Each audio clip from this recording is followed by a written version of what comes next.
What up, y'all? It's the Gawdscast, baby. What God up? damn.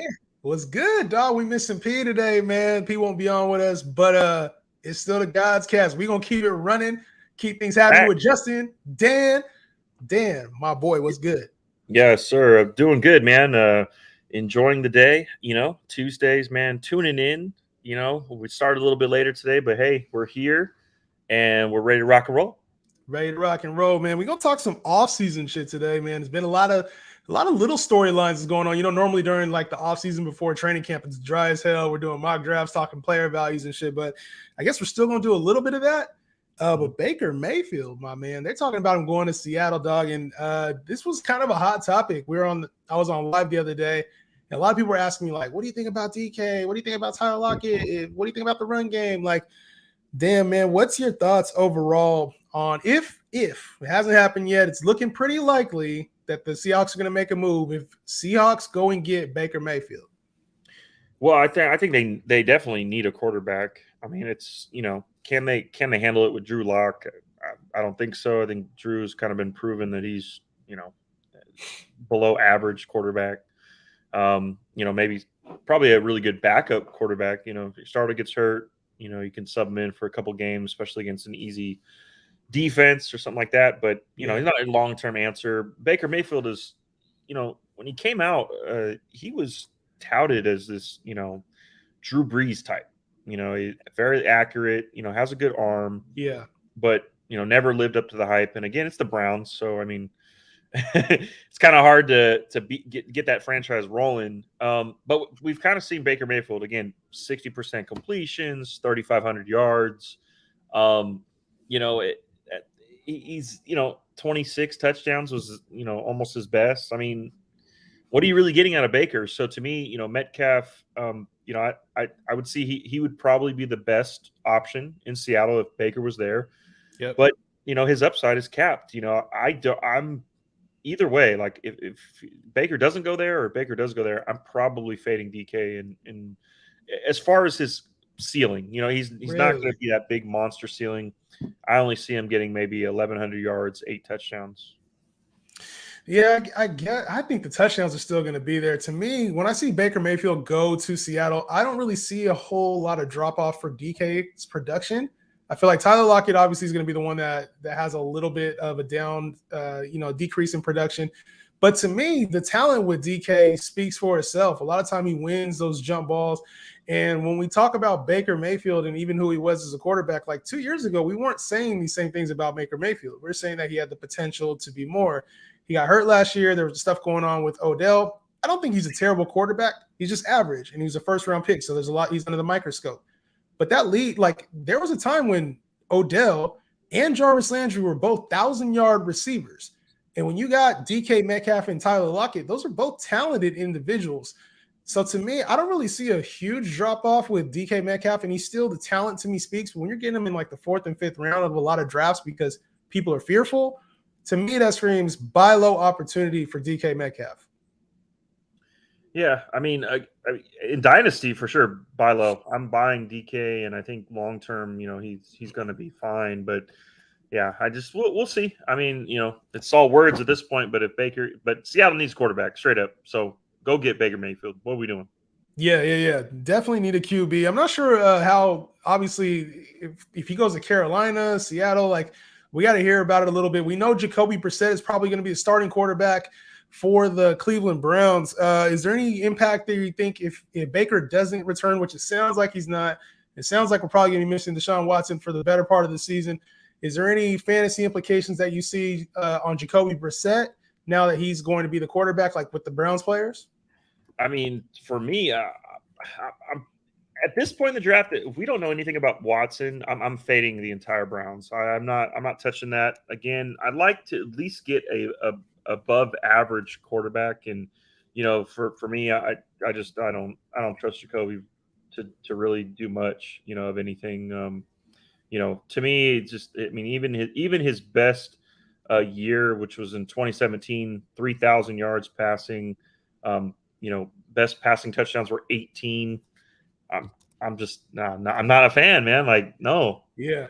there's not a lot to look forward to, but to me, I feel like Amari is still up there. Like I could still see Amari having like 1,000 to 1,200 yards with like 8-9 touchdowns. I could still see that. I can see David Njoku still having a mini breakout season with like 800, 900 yards and 6 to 8 touchdowns. I can still see Nick Chubb and Kareem Hunt doing their thing. Like I don't really feel like the switch from Baker Mayfield to Jacoby Brissett is really going to be all that. The Browns, it's like they were explosive anyway last year, so I can see a lot of similar production.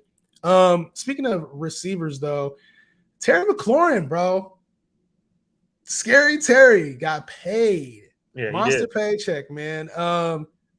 Is this good or bad? You think this is good or bad? He's got for the Commanders. Obviously, it's a good move for him, but does this excite you? Carson Wentz is there long term. Like, how you feeling about Scary Terry getting the bag?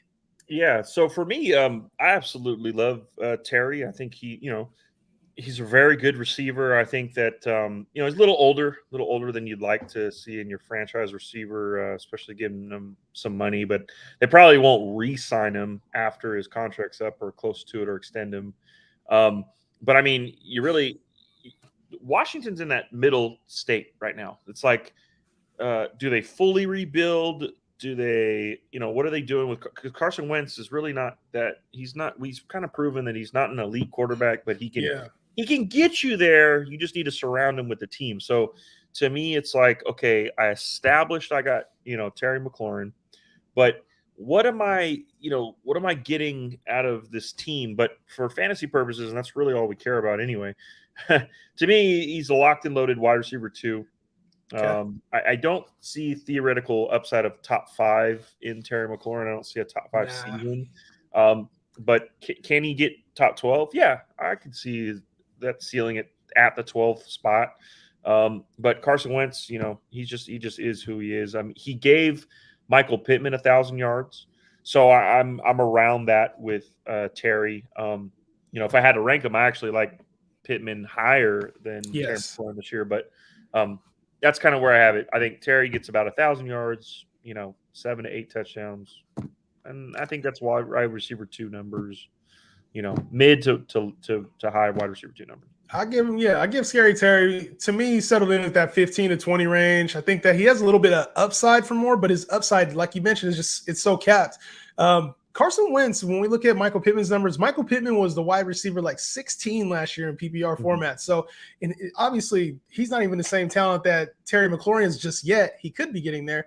But Terry McLaurin is one of the most polished receivers in the league. I think he's one of the top 10, 12 receivers just talent-wise in the league. So I think Jahan Dotson's going to open some things up. Carson Wentz may not give him that ceiling that you want to see out of your wide receiver 2. But to me, if you get him as a low-end wide receiver 2, then you're good, man. You have the upside that you're looking for out of that position. So I'm not really concerned about Terry McLaurin when it comes to that news. But to me, I'm excited for him. I'm happy he got the bag. Well-deserved.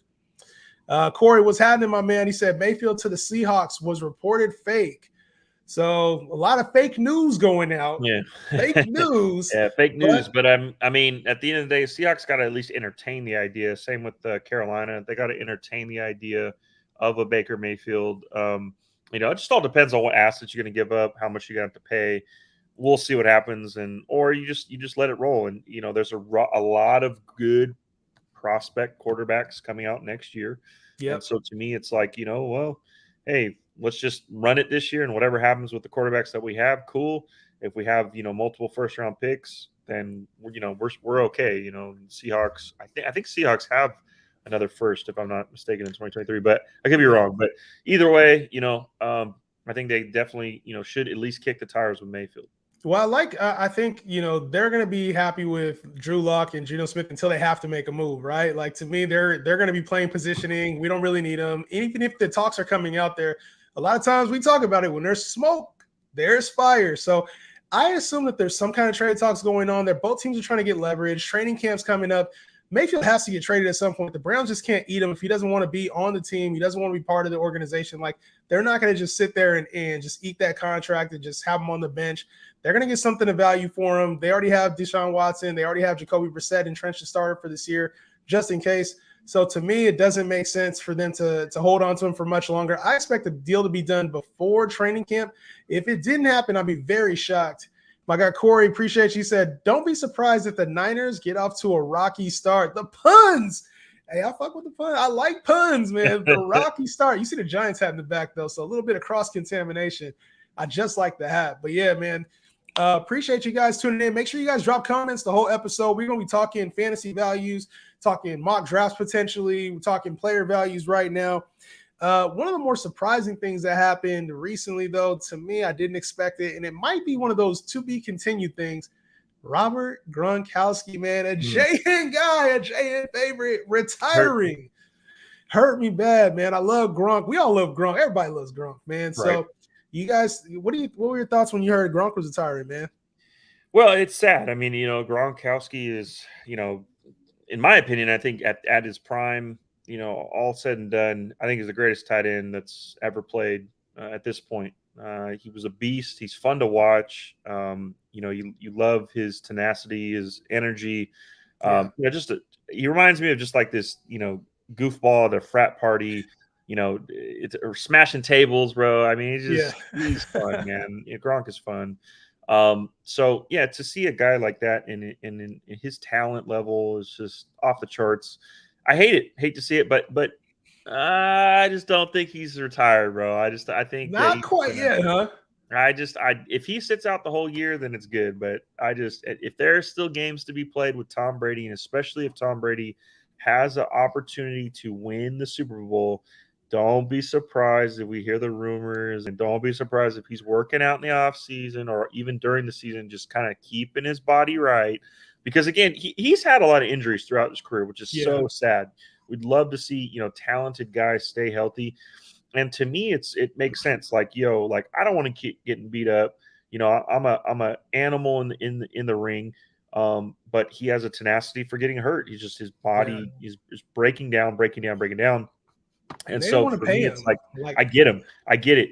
Stay out. Just keep in shape, keep in game shape. Yeah. Play that one game before the playoffs, and then boom, just take over. They didn't want to pay him. Like, I feel like they should have gave him the bag. If you're like, hey, we want you to play 17 games and go through a playoff run potentially, like, get the bag. We got to give Gronk the bag. He deserves it. Well deserved. And we got to see this. The show must go on for Gronk and Brady finish. Like, there's no way Brady can finish his career without Gronk, man. To me, something has to be done because we can't be talking about Cameron Brate and Cade Auden or whatever his name is coming in as the main option. We dropped some tight end rankings today. I dropped some tight end rankings. We have our draft kit coming very, very soon. Just be on the lookout for it. You never know when we're going to drop that thing. Dalton Schultz, is he going to get an extension? And we actually talked about this. We talked some tight ends last week on the podcast as well. I hope that he gets an extension, but to be honest, if he didn't, I wouldn't be mad because he'd be playing for something, man. I think that Dalton Schultz is going to be playing for a contract this year, and he's a good talent. He's not like an elite guy that I would say is just like some super game changer, but right now he's the Cowboys' number 2 receiver until Gallup gets back. Like, I think he's going to be the next best target for Dak. So when we talk about CeeDee Lamb and the things that are going to be opened up in the middle of the field, Dalton Schultz is going to eat, in my opinion. So we saw Dak looking away a lot his way last season, even with Amari Cooper and CeeDee Lamb there. Give me Dalton Schultz in the bounce back year. I got him as my 6th ranked tight end. Yeah, he's pretty much around that for me as well. I mean, it's hard to put him ahead of the Kittles, the Wallers, Pitts, Andrews, Kelsey. I mean, that's just a tier that is just super hard to put any tight end above those 5. I think those 5 are kind of locked in as your, tight end 1, set it, forget it. But Dalton Schultz is really creeping on that tier right there. And then with Gallup possibly, not being ready, you're definitely going to get some good value. My suggestion in drafts, and Jahan's a big trader. My suggestion would be one of the 5 tight ends in the first 4 weeks is going to be horrible. We know this. It's going to happen.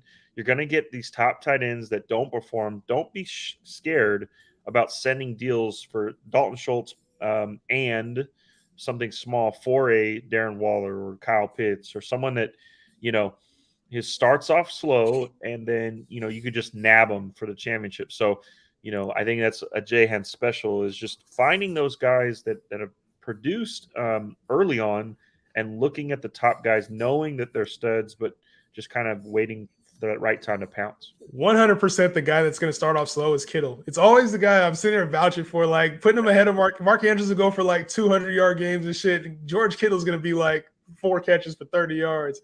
Yeah. Corey's asking, wasn't Jarwin ahead of Schultz? And he was until he got hurt. And then we saw Schultz kind of take over in the middle of the season and continue to produce. So I'm not sure. That's actually a good question. What did Dalton Schultz finish as tight end wise? But I know it had to have been up there. And Jarwin, Jarwin's a free agent right now. Number 5, I believe. Number 5 overall? Sounds about right. Wrong. He had 78 catches, 800 yards, and 8 touchdowns.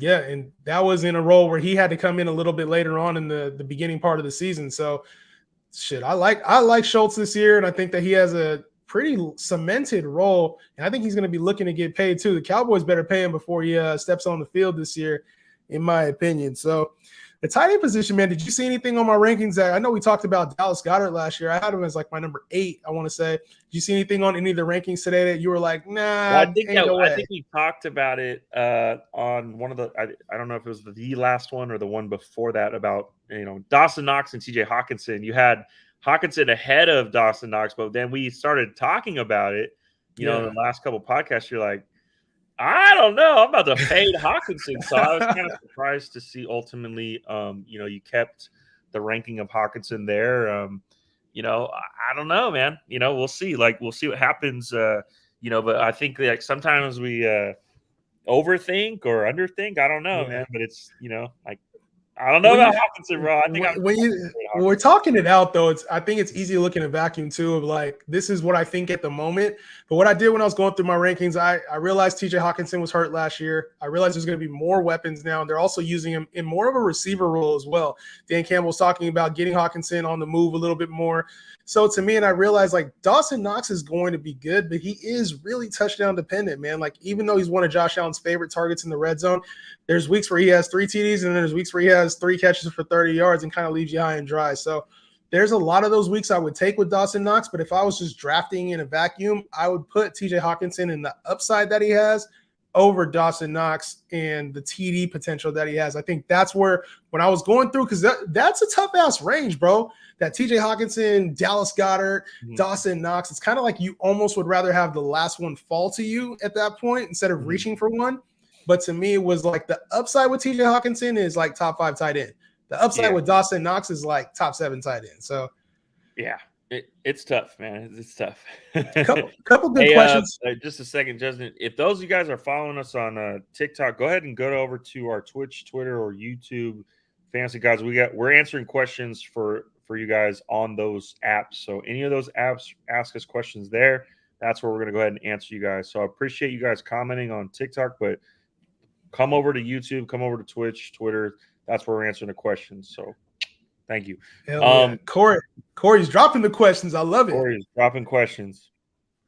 Saying, what are your suggestions on who I should target to draft with the 11th pick in a 12-team full PPR league? Now, Dan, we know the answer to this question. We get asked this question all the time. Who should I take with the 5th pick? Who should I take with the 12th pick? Who should I take with the 11th pick? Dan, tell him the damn answer, man. I mean, it's Corey. It's best player available, bro. It's best player available. It's best player available. Whatever strategy, throw all of those strategies out the door. It's best player available. Now, if that, what do you mean by that? What do you mean by that, Dan? Best player available. What does that mean? So what does it mean? So really, at the end of the day, it's you take the board as it is, and we're going to come out with our rankings, the draft kit. We're going to give you everything that you need. You strictly follow what we give you to a T. You either follow Justin, you follow me, you follow P, or you follow the consensus. You follow that draft to the top. So if a running back is at that top of the list, you take that running back. If it's a receiver, you're going to take the receiver. If it's a tight end, you take the tight end. It doesn't matter what position is. If that guy is the best player, you take that player. So you could take conceivably 4 receivers in a row. And now you're technically going into that 0 RB strategy, but whatever it is, that's the strategy that's going to win. So it's best, but you want talent on your team.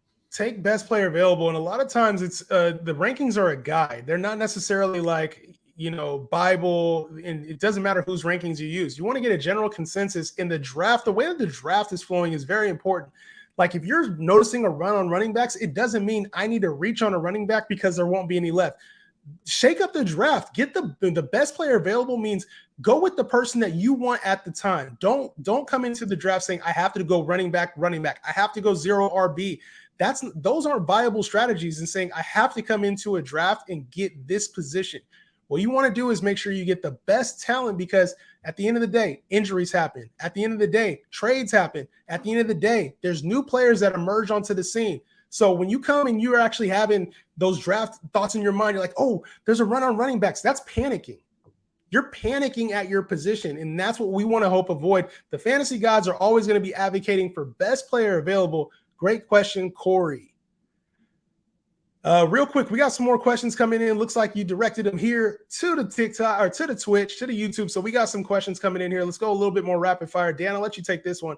Are you still high on DJ Moore despite the QB situation?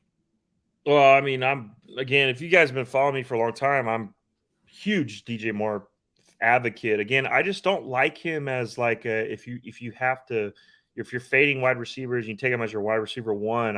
I'm not a fan of that. You have to, at minimum, he's got to be your wide receiver 2. If you get him as a wide receiver 3, which in most drafts it seems like you're not really getting him there.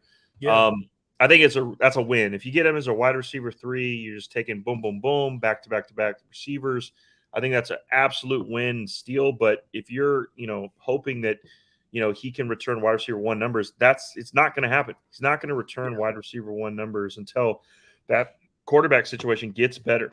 Okay, straight up. So to me, I'm high on the talent, but again, there's no touchdowns. Where are the touchdowns coming from? And that ultimately is what wins you leagues. You need guys that score 10 plus touchdowns, and I just don't see it from DJ Moore. He's been consistently scoring 4 touchdowns. It's not good. Not good enough. He's talented Jarvis Landry, as I've been calling him for years. Jumbo Weezy, what's good? He said, should I trade Hurts for Fields in an early second to Superflex League, tight end premium, 10 team, and it would give me the 11th pick and 12th pick in the rookie draft? So this is obviously a dynasty league deal. Hurts for Fields in an early second. I feel like this is a win, my man. Go get Fields. Go get an early second. I'm not even as big on Fields as some other people, but to me, it doesn't. You have the later picks. It seems like you have a pretty solid setup with the 10-team league, and gives you a couple picks. I actually don't mind this move and getting some other talent. Fields and Hurts are pretty much interchangeable in dynasty, in my opinion. I feel like Hurts may have the room right now, but Fields, if the situation changes, is going to be a hell of a lot better in a few years. So I would take Fields in the early second, get talent, my opinion. What you think, Dan? I think you can get a little more for Hurts. I'm just gonna throw that out there. I just feel like I think you're selling Hurts a little low. I mean, unless this person thinks that that you're really high on Fields, or I definitely agree with Justin here. I rank Fields higher than Hurts long term in dynasty.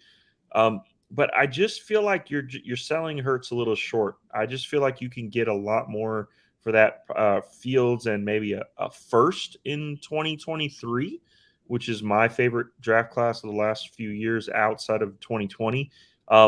So I would push for that second to possibly be a 2023 first. What if it was this year's draft? It feels like it might be this year's draft. What would you do? Yeah, would you do early second? I see that it would give him pick 11 and 12 in his rookie draft. So to me, I mean, you're looking at rookies like, hopefully a George Pickens, maybe Rashad White. I just don't feel like those guys would be enough for Hurts at his current value. You got to think of these players as like stocks, right?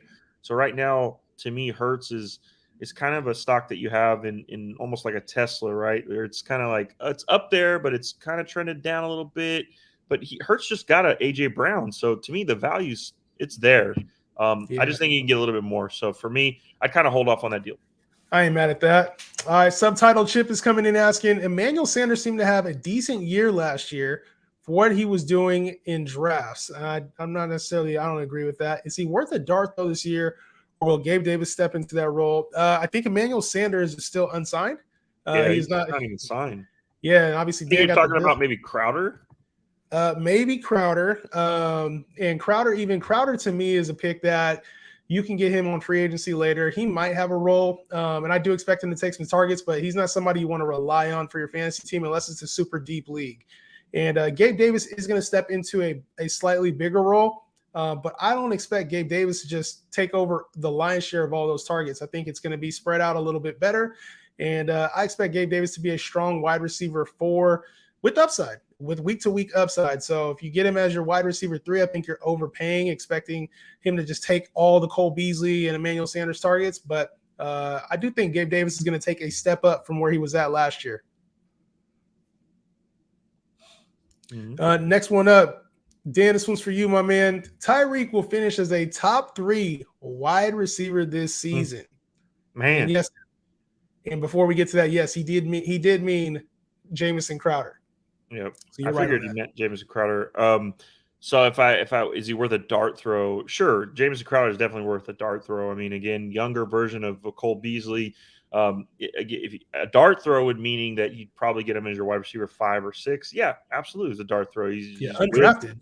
With, Josh Allen and having a quarterback that is at the level of Allen with a slot receiver and Crowder, that's going to give you probably 5 catches, 50 yards. It's 10 points, and hopefully throwing a touchdown.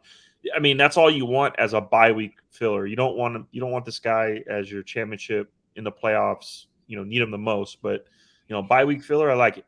But yeah, Gabe Davis, to just really quickly, I think he's primed to explode. I'm a big fan of Gabriel Davis. Obviously, I'm a Bills fan, but we'll see what happens there. As far as Tyreek Hill goes, top 3 receiver, no, I don't think he's a top 3 receiver, but he's kind of like to me, he's like the Terry McLaurin level in a sense, because I think that he has the talent to overcome the situation, and I think that he's going to hover around 12 to 10 in that range. I just think I can't give him that top 3 upside. Like if he was with Mahomes, yes, 1,000% he's going to be a top 3 upside. But Tyreek, will he finish there? No, he will not finish top 3. Now, do you really think that? Because when I look at Tyreek Hill, right, and I think we're just used to him being a locked-in top 3 receiver. Like we're used to him seeing him at 1,500 yards and 10 to 12 touchdowns. Like we're just used to seeing him be this elite guy. And now that he went to Miami, we're looking at the quarterback. He doesn't have the arm to get it to him the same way that Mahomes does. So it's instantly like we've dropped him like 2 or 3 tiers now. Almost is too much. And I feel like Mike McDaniel is going to come in there. We saw what he did with Debo last year, who was a top 3 receiver. Like to me, I don't necessarily think that he has the upside to be a top 3 guy. But where I do think Tyreek Hill can actually shine is in that Debo Samuel role. I feel like he's a locked-in top 10 receiver.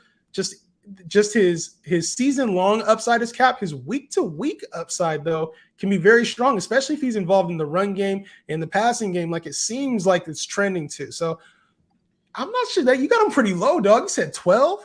Yeah, well, I just don't think he's like Debo. Again, Debo is about 30 pounds heavier than Tyreek. I just don't think that you can run this guy like a Debo Samuel and he'll hold up. I think he's very explosive. He's quick twitches. I'm good with the fact that he's going to get some carries. That's cool, and his floor is a little higher. But I just don't see Tua slinging the rock. Like I just don't see it happening. I think Tua has a better year. Yeah. But what do you think is Tua's ceiling? What is his ceiling? To me, we haven't seen anything. Granted, he hasn't played all the 17 games or whatnot, but what is theoretically Tua's ceiling? What do you see? Because again, in 13 games last year, he was 2,600 yards and 16 touchdowns. So where do you see Tua's ceiling as absolute best? What do you see? Tua's ceiling is going to be around 35 touchdowns, probably around 4,500 yards. Like if I was thinking ceiling of where I think, I don't agree. I think his ceiling is probably 4,000 yards and maybe 30 touchdowns. No, so the reason why I think that though is because when you pair him up with elite talent, like it's not like he doesn't have any weapons, and so the concern is can he throw the deep ball? Is his arm strength talented enough? He's got guys that got good yak too. So for me, maybe he didn't have as much of that last year. He was having to get the ball. Devontae Parker pushed the ball down the field. They can use Tyreek Hill and create space. Devontae Parker versus Tyreek Hill is just a huge level up to me. Still have a lot of the same weapons, and the run game should be way more effective this year. So they got a pass catching back, an agile pass catching back, and Chase Edmonds, who to me is a little bit being faded a little bit too hard right now. And then I think that the upside of Jalen Waddle, Tyreek Hill, Mike Gesicki on the same offense, he has some rushing upside as well when it comes to the red zone. Like they use him in the red zone too. So I'm not saying he's going to be Josh Allen like I did in that TikTok for, for laughs. But I do think that Tua does have like a Dak Prescott-ish type of upside. And I'm not saying he's going to be some league winner or anything, but when you mentioned like ceiling, I think his ceiling is higher than most people are giving into, but I also think his floor is not something I'd want to just say is locked in at a certain rate. So yeah, it's an interesting. He's very polarizing. Put it that way. Yes. Like some people really like him, some people don't.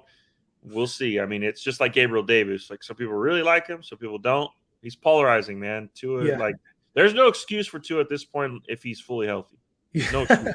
Fact, Tua is the GOAT was the latest comment. Tua is not the GOAT. Even though you got Tua's name, Tua is not the GOAT. But hey, it's love for GOAT. I like Tua. I hope he bounces back, man. Real quick, what is your favorite draft position to draft in a 12-team league? What's your favorite draft position? For me, I don't like anything late or anything early. I'm big on pick 4 through probably 8. That's usually the range that I like, and more so I like 4 more than 8. So just anything in the middle range. I've always liked that. I've just never been a fan of drafting in the back half. It just never seems to work for me. Yeah, give me that 6 to 9 range. No jokes needed, but give me that range because I feel like that range to me allows you to fill out the draft a little bit. You can see who's going. You probably will get your guy like on both the first part and the turn. You can kind of reach for your guy and feel okay about it.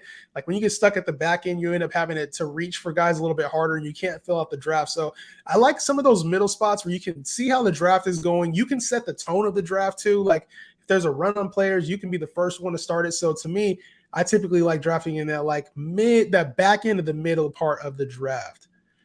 I like this question. We'll come back to this question right here, but I really like this question right here. How closely do you keep your cards to your chest when discussing players with league mates? Do you downplay how interested you are in certain guys? More of a mental game question. Dan, you want to take this one, or you want me to go ahead and have it? Yeah, well, I'll just briefly talk on it, and you got the rest. In Dynasty, it's very tough because, you're always wheeling and dealing. You're talking about picks. You're talking about the draft classes. I mean, there's so many things going on. Frankly, for me though, there's a few players that I keep close to the chest, but most of the time I don't mind. I don't mind talking about players, and mostly a lot of people have similar values. I would say that, what I like to find out is where players value and where they don't value. And if they don't value and I actually do, I kind of, okay, cool. I know this guy doesn't really think that this guy is really good, but I can maybe squeeze some value out of a trade. Let me throw the player I really don't value and maybe he does value and try to swap it. So, it's tough, but for me, it's more or less in Dynasty and redraft. I mean, I feel like a lot of people have similar values and, it doesn't really matter. Yeah. Yeah, especially in redraft. And I think putting it out there is not a bad thing. I think the more information you give, people are different. Like if me and Dan are talking deals, even me and Dan, and we talk on the show all the time, he knows my values. At the end of the day, he's not going to take the same players I'm going to take in a draft. I'm still going to take my guys, even if he knows my value. Now, there might be a player he has to go reach on. He has to go reach on to make sure he gets him before me. That actually works in my favor because now that means some talent has slipped. So to me, I like enough players. It's not like the teams are 15 players deep. It's not like in a pool of 200 players, I only like 15 players. I'm still going according to best player available. So even in trade talks, like I don't have to give up a certain player just because I want him like on my team. You get the best talent you can at the position. So I don't fall in love with names. I fall in love with talent, baby. Talent's all that matters. And so when you talk about different players, people know I love Saquon League. I don't get them. You know what I mean? At the end of the day, you got to play your game, and it's okay to talk values with players. It might give you some strategy too. So I don't necessarily think it's a bad thing. If you had Derrick Henry last year and you're like, man, I love Derrick Henry, we saw how that played out. Unfortunately, it doesn't. The game is a lot of luck too. So feel free to talk about it, man. I feel like that's half the battle and half the fun. Yeah, absolutely. So Corey, I was going to go back to Corey's question. This was actually a really good one, Dan. I like this question a lot. Rashad Bateman versus Darnell Mooney. A lot of people like Mooney this year, man. A lot of people like Bateman too. Where's your head at? Yeah, I'm definitely a fader of Mooney more so versus Bateman. Um, I got to go with Lamar. It's really the Lamar factor versus Fields.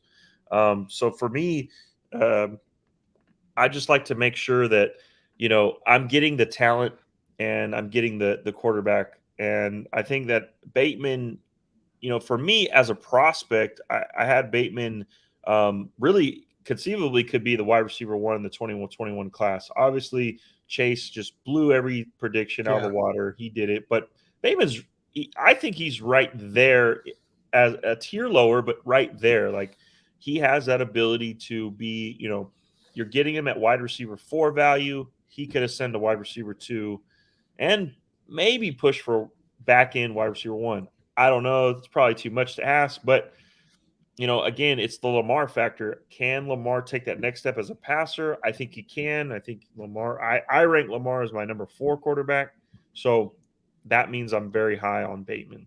Give me Rashad Bateman, bigger, stronger, faster, and the potential for more touchdowns with Lamar Jackson.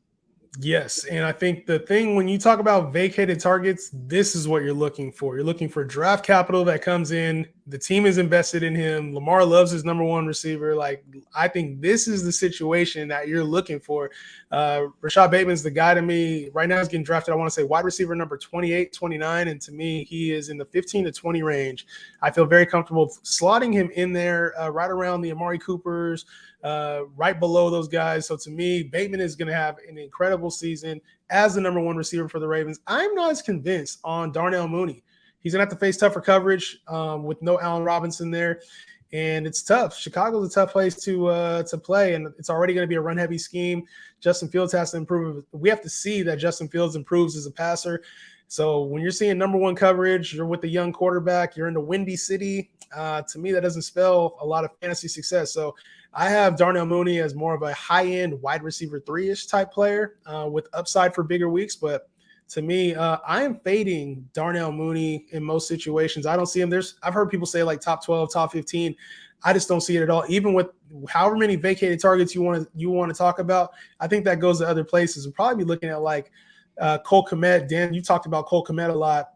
Somebody who could potentially be a breakout. I would see the targets going there more so than like Darnell Mooney getting 150 to 170 targets. Yeah. Corey's asking about fantasy football. Is more luck or skill? Also, do you look more at matchups if you have 2 good QBs in a 1 QB league, or do you look more at talent? So, or do you feel like it's more luck, more skill, and is it like matchup based, or are you just like, I'm playing my best guys? I guess that's a 2-parted question. Feel free to roam in on it, man. Yeah. So for me, I think it's a combination. It's really hard to say which is more. I would say it's probably more luck than it is skill, because at the end of the day, I could draft the best team, but if they play, number 1 ranked defense, if they get injured, it really negates everything that I just drafted. So can you make it through? Can you navigate waivers? Can you make solid deals and looking at maybe matchups in the future right before the deadline? What kind of moves can you make? But the skill comes into it for, again, the first initial draft, the way to evaluate trades, knowing, who the players are, who's going to match up. But ultimately, it comes down to the matchups in the playoffs, because once you get to the skill to get you to the playoffs, but then luck in the playoffs, because really, at the end of the day, you're going to run into matchups you don't like. You're going to run into injuries.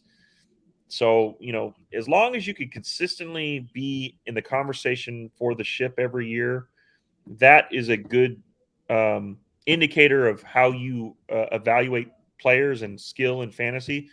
and then you just have to hope for the best in the playoffs. Yeah, I think you hit it right on the head. The second part of what you said. The first part you said it was more luck. I think it's more skill. And the skill factor is exactly what you said, though.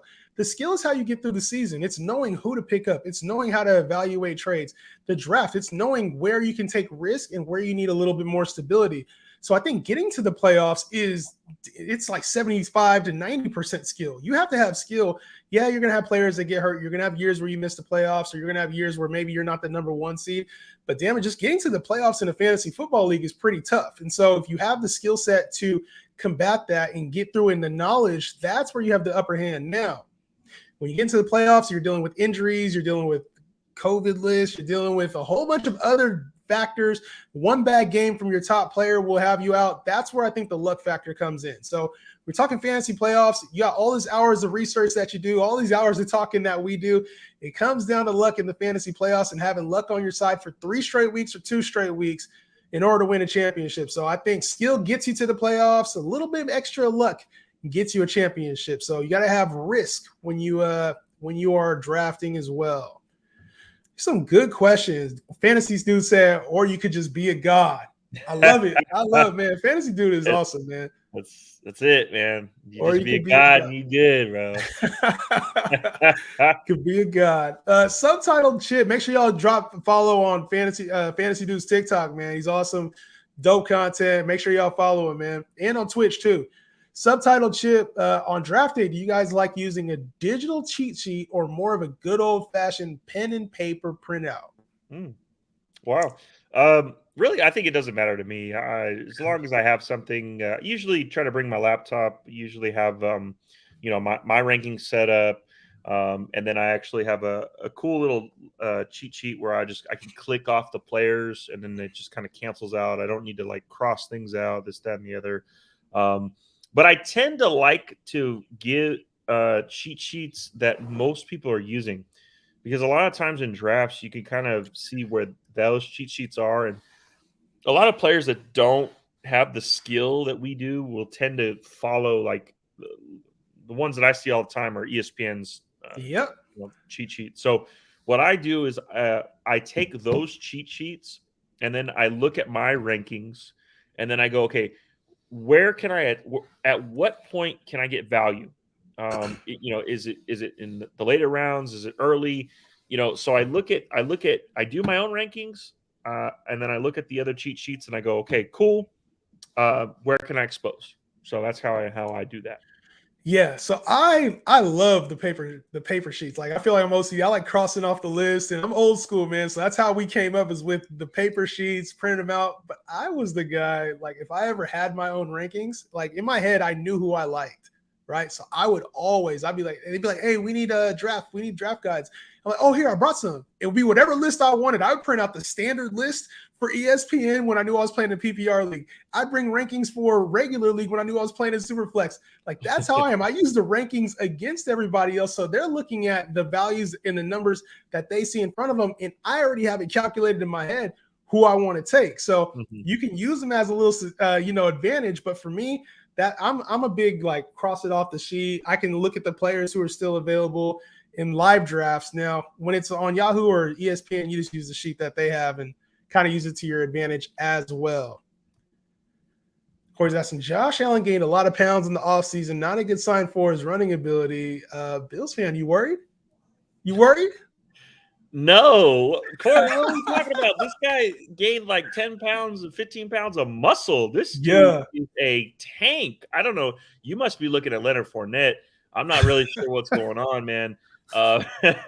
Josh Allen looks jacked.